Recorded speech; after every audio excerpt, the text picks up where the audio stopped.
Hello, folks.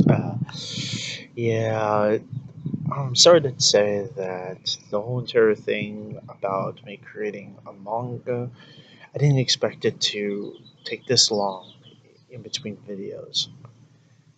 Well, here's the problem. You probably heard things like this before. Well, I do have a life besides drawing this, and trying to do videos. I like to do these when I can. I just didn't really have the time. Things kept on happening, such as too much work.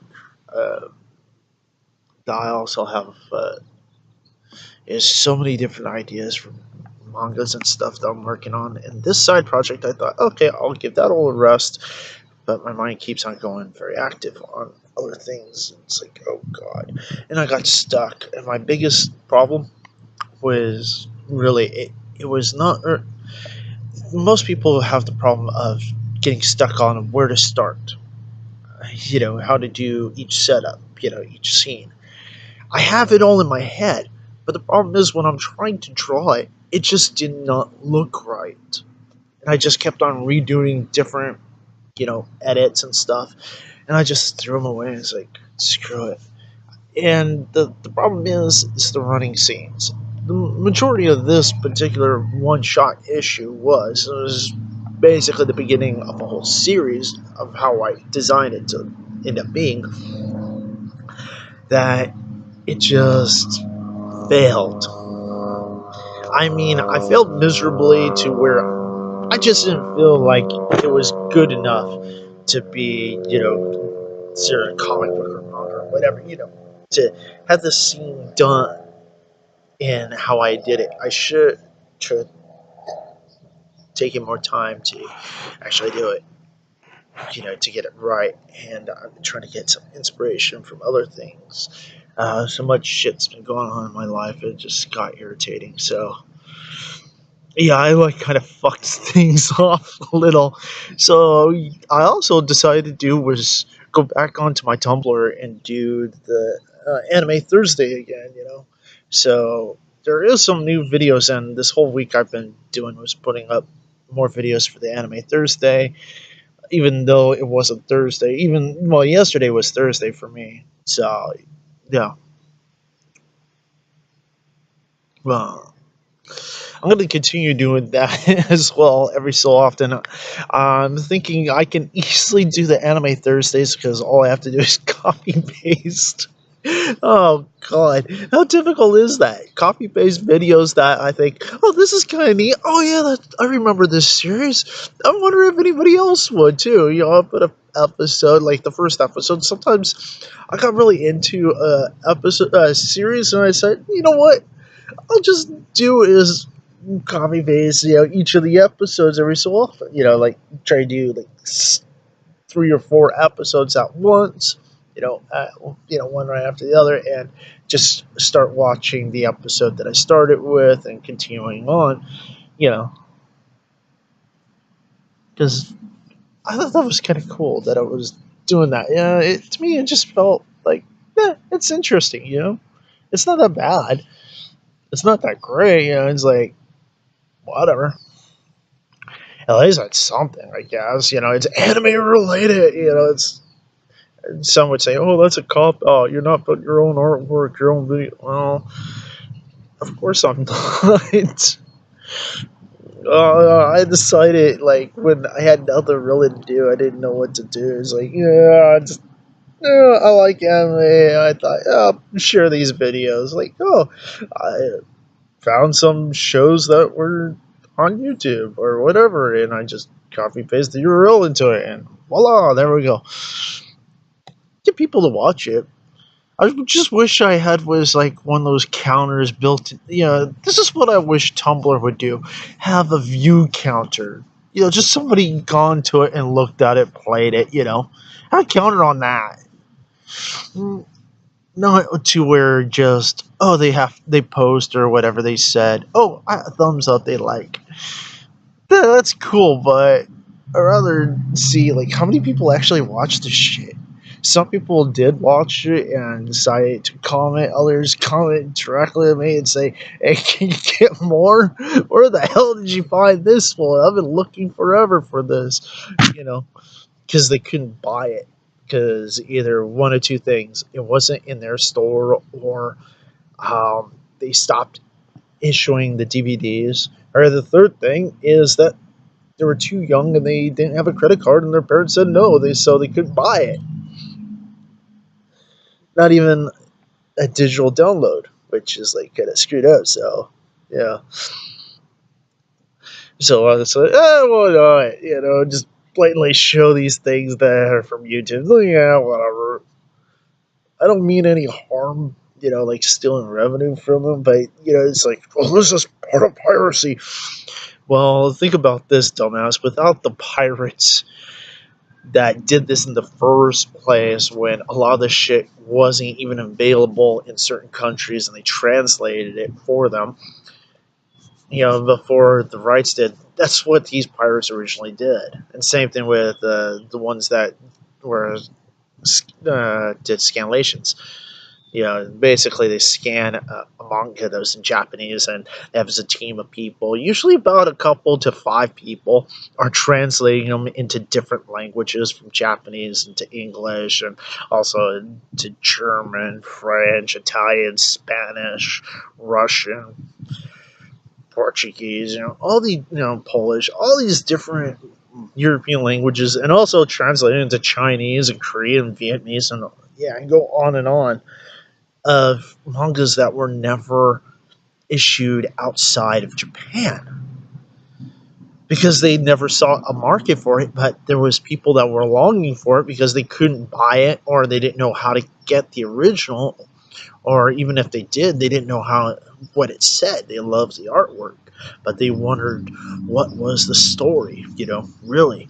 So without these people that's translating it, so-called illegally, they did was broaden the range of the fan base even further. People got into it because they didn't realize they were fans of this particular genre of artwork or storytelling and stuff. And some would, I don't like manga, it's too Japanese, until they find a manga that's within the genre they actually like. Some think, they only start with DBC and they hate all anime and manga because they think it's all DBZ, Dragon Ball Z.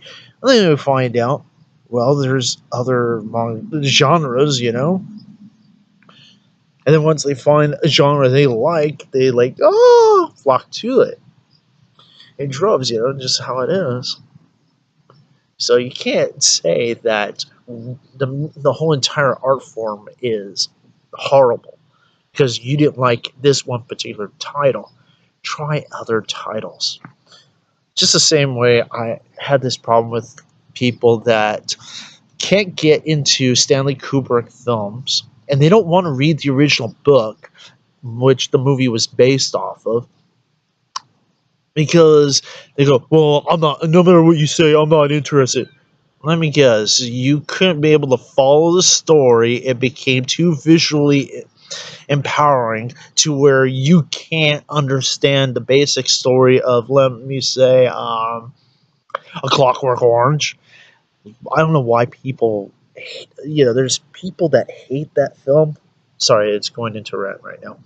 I don't understand why people hate that film. I can understand why I could hate it because I've read the original books. Yes, it was books. It was actually 3 separate books, and each volume had 7 chapters, which included altogether, when it was re-released, as 21 chapters.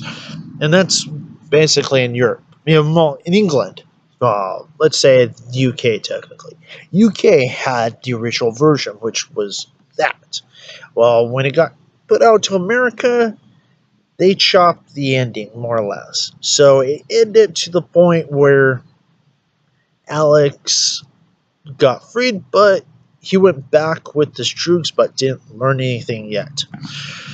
Because that last book is the telling of his whole, he realizes, I am back into the same BS, you know. And plus, Stanley Kubrick went with more of the Americanized version of the book to simplify it because he wanted was that high impact of whatever. But if you realize that if you read the book and then watch the movie, you see so many things that are wrong, and you'll want. I'm going to spoil it for you, for everyone that has never read the book or hasn't seen the film.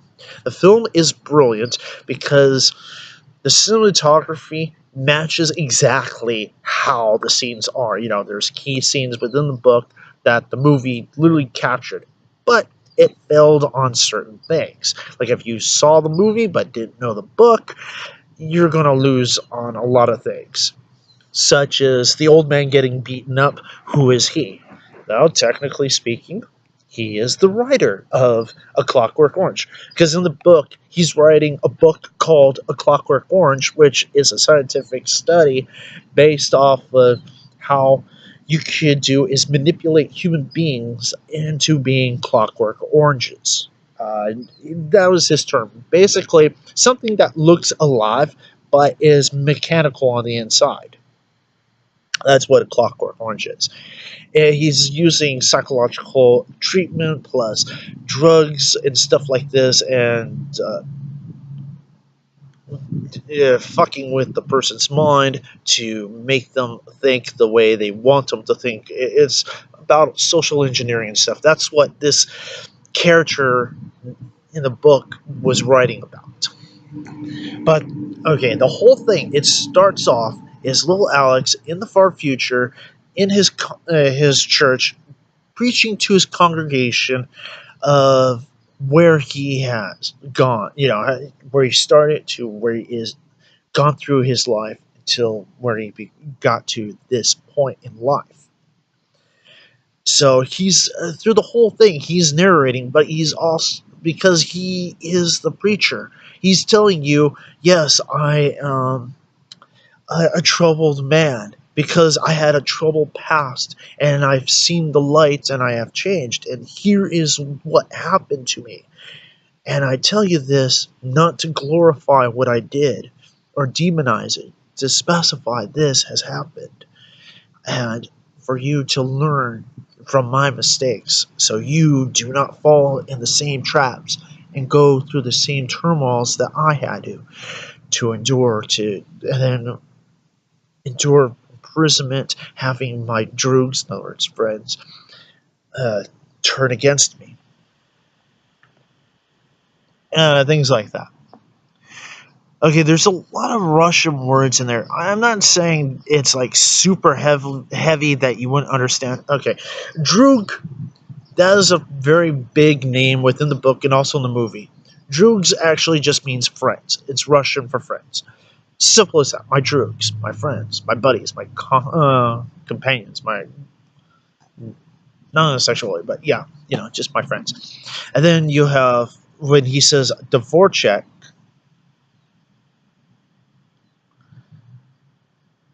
a Dvorak is a girl, and a Melchek is a guy. All right, that's kind of because he specifies that. But he also instead of saying potatoes or saying mashed potatoes, he would say um, with kartoffel. Well, kartoffel it just means potatoes. So is Spatzel because in Germany they use two words, Spatzel and Kartoffel. Although Kartoffel is Russian, Slavic, but it's still used because it goes yeah. Some people don't know the word for potato. Sometimes they only knew it was potato. It's like okay, but yeah. So those are a few of the words that are heavy within the Russian that's in there. Then you have is things with the milk bar.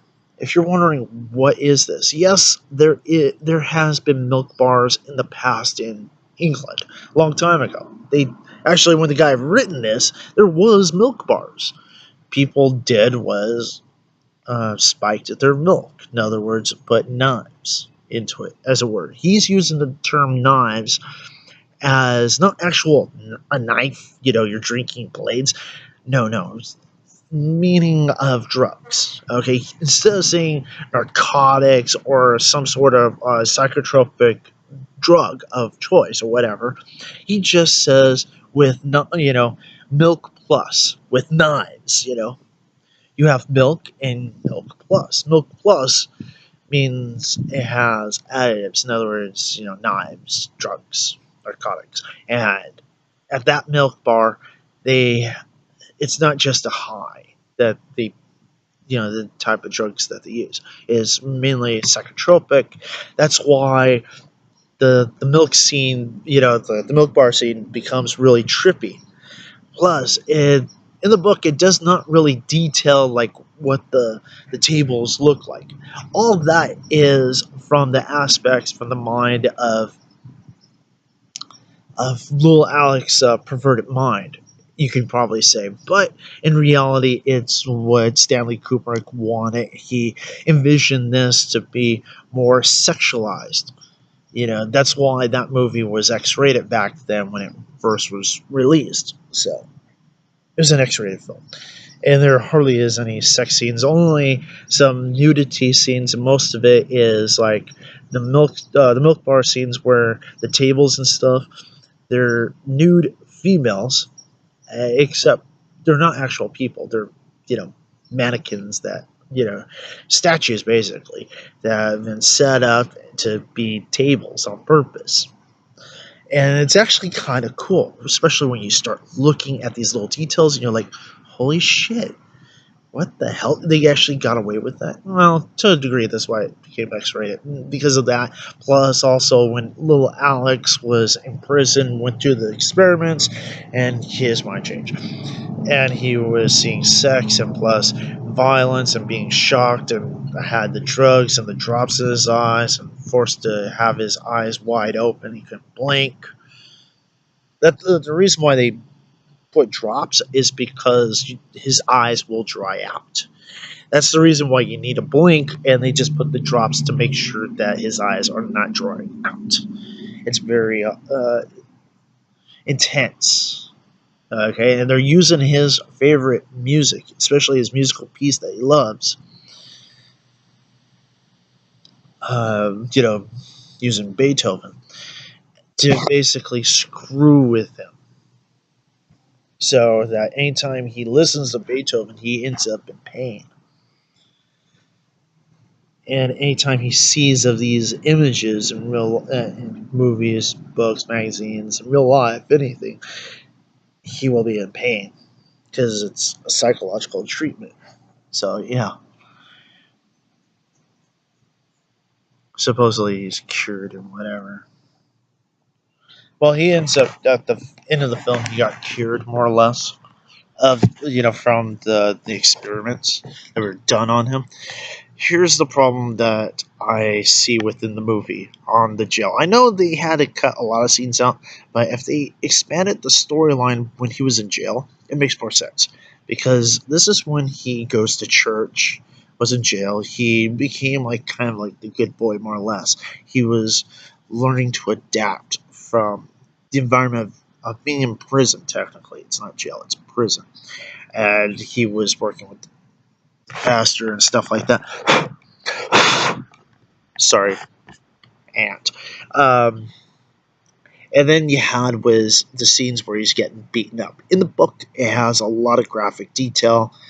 Uh, there's also in the book specifying that one of his drugs carries is a chainsaw. You're probably gonna think, oh, it's like a chainsaw, like the Texas Chainsaw Massacre. No, no. What he's calling a chainsaw is actually a chained, um, just a chain link, metal chain link that you use for, well, for your wallet. Your wallet chain. Just think of that, and except his is longer, loops, and he's using it like a whip, and he's smacking people upside the head with this shit. That's what he's doing. That's what he's calling a chainsaw.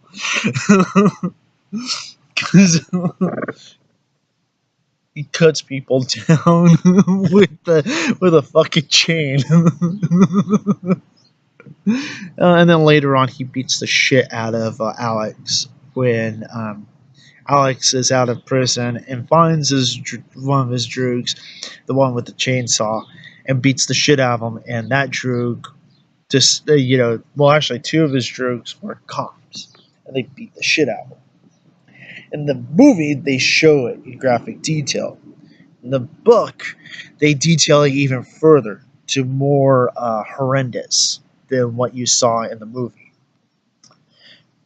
But in the book, it also tells you of this one particular scene that he runs into his old friend, one of his old droogs. This one, he's changed, almost didn't recognize him. And this guy almost didn't recognize little Alex, the main character. But he, sorry, dude, he asked him if he was him. And he goes, yeah. And he tells him who he is and explains to Alex, I grew up. I grew out of that nonsense. You had to deal with so much shit. You took the blame for us all. Me, I saw that as an awakening point and I dropped and went away from it and I never looked back.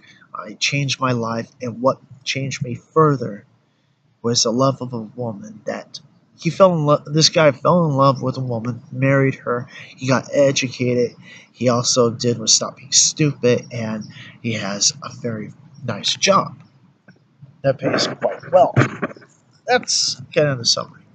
I'm sorry that this went into like a Stanley Kubrick analysis, and also with Clockwork Orange the movie, but I actually happen to like that movie in the book. Some people they say, "Oh, it's too hard for me to understand." Well, if you think that's hard to understand, try Stanley Kubrick's 2001: A Space Odyssey. Now try that. That is far more complex in visual imagery. Without you reading the book, if you didn't read it, you probably would have gotten lost within several scenes that get you lost in the beginning, such as the obelisk scene. Like, it's more expanded in the book on about that in the past, and then when you see the obelisk again, and it's uh, on the moon, and then they find one in Jupiter, where Dave has gone crazy, and it goes in this whole scene and stuff.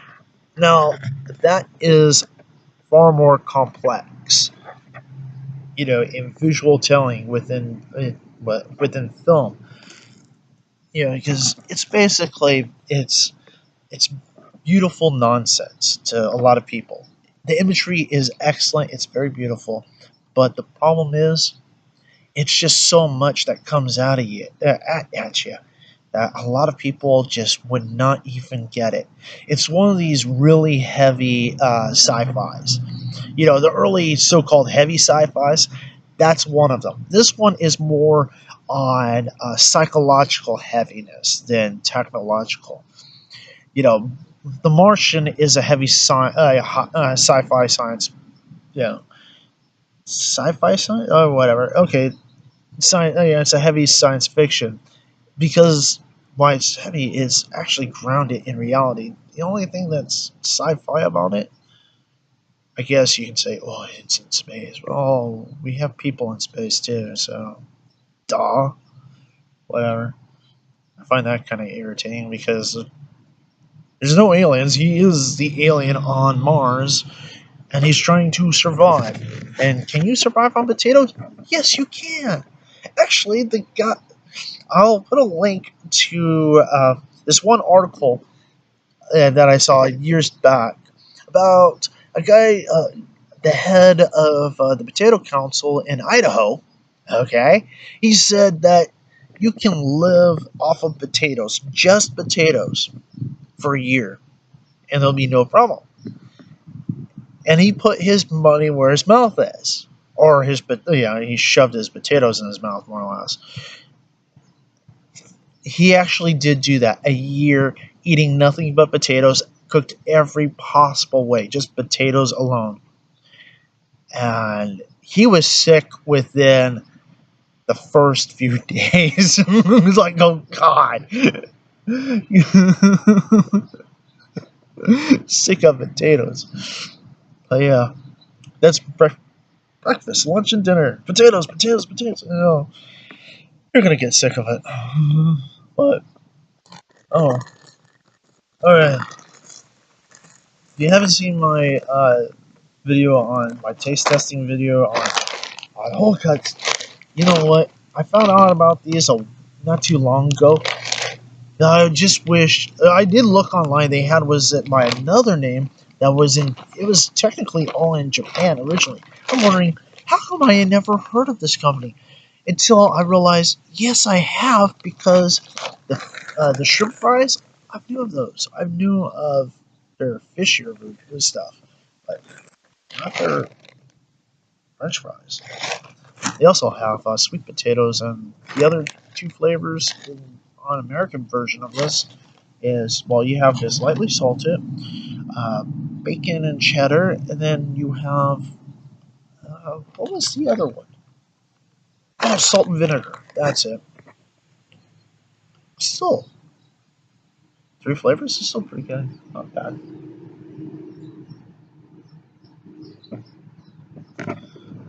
Crazy lady came up to me right there. So with her Yorkies.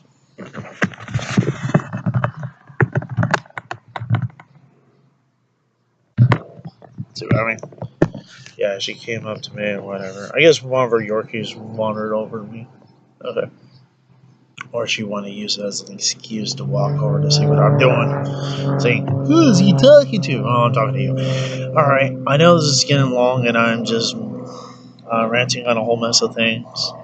Thank you for paying attention to me, I guess. So, yeah. I'm going to try to finish the project. If not, I'll put something up. I'll let you know. I'll tell you what the fuck I decided to do with the manga project, and I will end up putting more detailed videos about what I did. I'll even show you what I did, or at least try to. Yeah. Okay. Until then, ciao. And whatever you do, make sure you're fuck that. Whatever. I don't even remember what my closing thing was. I haven't done it in a long time. So till then, true believers.